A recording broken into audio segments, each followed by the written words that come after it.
Hi, everybody. Dan Illman, Ashley Mailloux, taking a look at the feature race at Santa Anita on Saturday. It's race number 9, and it's the Lure, a restricted stakes event going a mile on the turf. Let's take a peek at this field, and it's a pretty solid group of horses.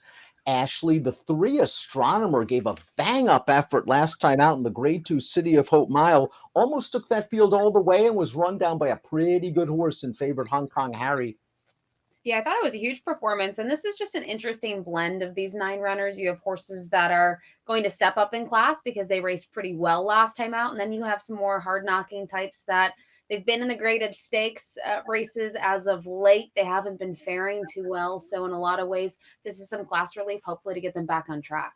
Now, while Astronomer was up front last time out, he doesn't necessarily need the lead to win. Timeform US sort of has him up on the pace with the number 4 Visitant. The number 8 Bally's Charm is also extremely fast. Do you think Astronomer's going to get the lead here? Or do you think maybe he'll take a seat and let a horse like Bally's Charm clear over to the front?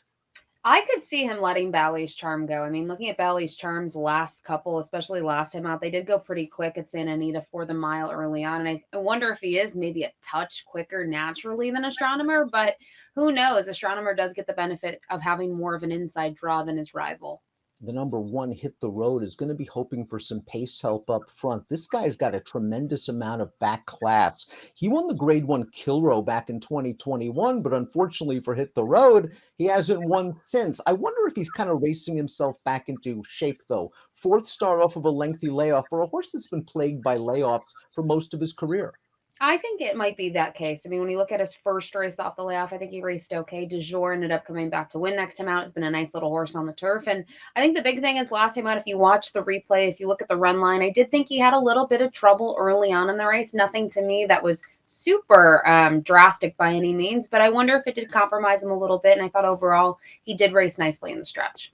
The number 2 is Irideo, and he is a true one-run closer. He's pace dependent. He's trip dependent. He ran really well in the Shoemaker Mile when he got a beautiful ride that day at a big price to finish second. Since then, the paces sometimes haven't been there. The trips sometimes haven't been there, but he fits at this level. He definitely fits at the level. I am very concerned, though, in terms of the pace. He hasn't gotten that in his last 3 or 4 efforts at all. We've mentioned De Jour already. He's had to tackle him a couple of times as well, but last time out, the pace wasn't there for him early. And that's my biggest concern with these sort of one run horses, as you mentioned. He has that one run style, not always what you want in a turf race, especially going a flat mile. The 3 Astronomer is lightly raced. He's versatile. He has a lot of upside potential. He worked out a good pocket trip to win 2 starts back. And then when stepped up into the graded ranks for the first time, the aforementioned City of Hope Mile, Astronomer made the lead, and he takes them all the way down to the wire before getting nipped by Hong Kong Harry. This was a breakout performance. This is what he needed to show, right? To show that he could take the next step forward. And it was just his third start off an extended layoff. He had a very big break. You can see November of 2021 until this year. And I thought the way that he was able to run was very impressive. And he figures to be forward from the gate.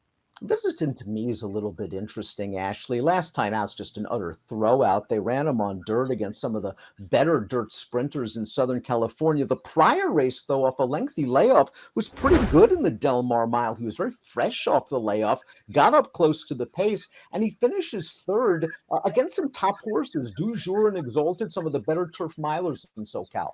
Yeah, he's finding another gear in the stretch. He looks like he's kind of getting a little tired as we'd expect, especially at that level of competition. But I thought he still ran on quite nicely and he had to chase the pace throughout. And I think sometimes horses can be at a disadvantage when doing that. But to see him still dig in deep and hang around for the exotics, I think was huge. And, now making that third stop the layoff, I think there's room for improvement. And I agree. Last time out, they put him back on the dirt, but going into the race, he was still 0 for 4 on the surface.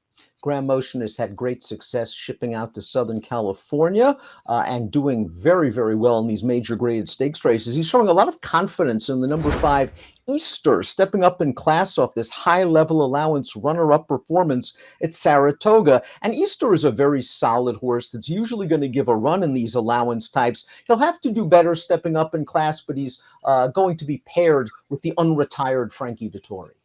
Yeah, and I think the big thing with Easter is they did give him that stakes try earlier this year in the dinner party. It didn't work out, so they regrouped, and then he's had three solid efforts back to back to back since then. And I thought he raced very last time out.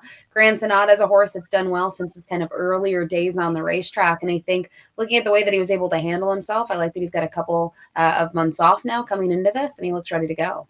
The number 6 short man has some things to prove, a Calbred facing some legitimate open stakes horses, but the last race on dirt is a throwout. Let's focus more on this turf try.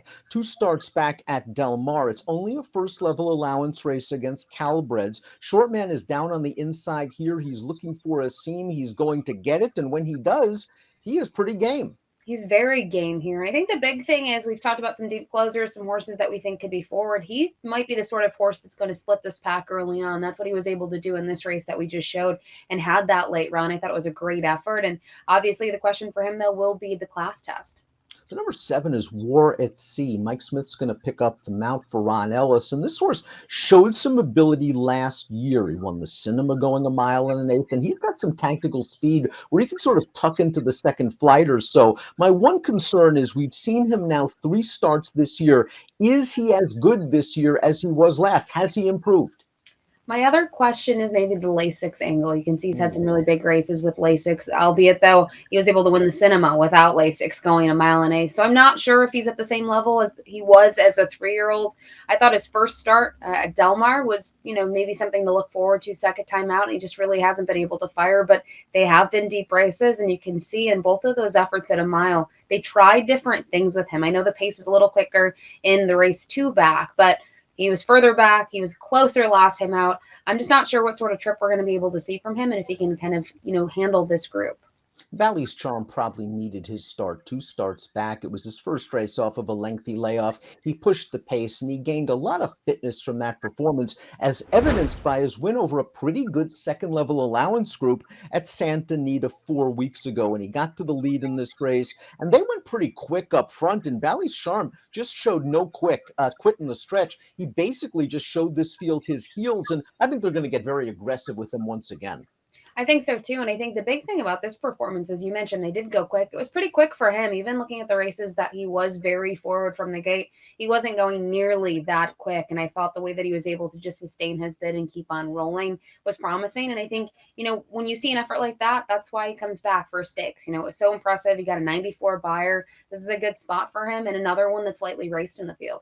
I think Cabo Spirit's a horse that should be considered at a big price. I think he's a little bit dirtied up. I think the Eddie Reed was a lot better than it looked. It was his first start off a little bit of a layoff, and he was forced to go 4 wide at the half-mile pole to try to get into the race. He moved into contention, and then he flattened out. And last time out, I think it was the Kentucky Downs syndrome. He didn't like it. Many horses don't.